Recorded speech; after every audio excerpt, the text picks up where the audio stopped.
Hello friends, চলে এসেছি নতুন একটা ব্লগ নিয়ে। পুতুলের ব্লগে সবাইকে স্বাগত। সবাই কেমন আছো? আশা করছি সবাই ভালো আছো। আমিও ভীষণ ভালো আছি। দেখো, এখানে আমরা গেছিলাম রাধাকৃষ্ণের মন্দিরে, পুজো হচ্ছে, সবাই মিলে দেখতে। তো প্রায় এখানে গেছিলাম 15 বছর পরে। এটা আমার মামার বাড়ির পাড়াতে হয় পুজো, কিন্তু আমার দাদু মারা যাওয়ার পর থেকে আমরা ওখানে যাই না, মাও যায় না। তো মা, বাপি মারা গেছে আজ 5 বছর, তো 5 বছর মাও যায়নি, বাপির সাথে প্রায় যেত। কিন্তু এই বছর মায়েরও ইচ্ছে হয়েছিল, আমাদেরও ইচ্ছে হয়েছিল।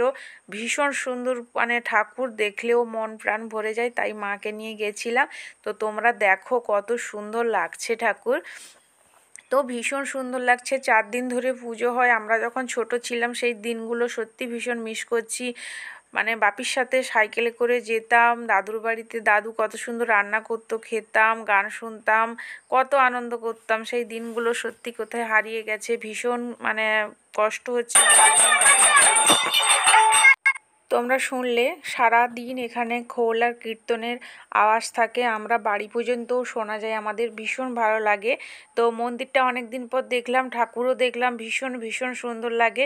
তো চলো তোমাদের মন্দিরের চারিপাশটা আমি ঘুরে দেখাই। তো চারিপাশেই দেখো ঠাকুর আর ঠাকুর।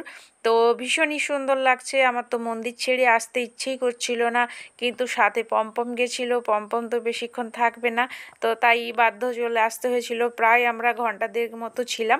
দেখো মন্দিরটা কত সুন্দর মন্দির। আমরা একদম ছোট থেকে দাদুর বাড়িতে যেতাম, পুজো দেখতাম। তো ভীষণই মানে ভালো লাগতো। অনেক বছর পর গেলাম, ভীষণ মনটা মানে খুশি হয়ে গেল। এতটা ভালো হয়তো অনেক দিন পর লাগলো। তো ভীষণ খুশি। তো চলো, পাশে একটা মন্দির আছে, এটা হলো শীতলা মায়ের মন্দির। তো ওখানেও দর্শন করে এলাম। তো মা বলছে চল প্রণাম করে আসবি। আমি বলছি ঠিক আছে, যাব না। কারণ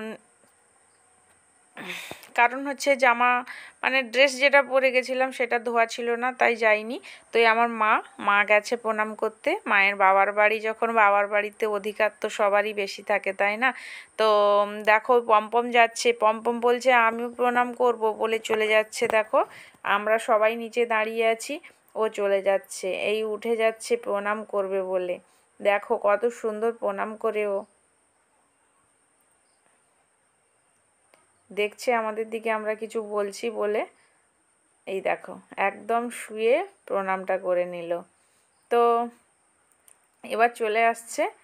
তো এবার বলছে আমার ফটো তুলে দাও। তো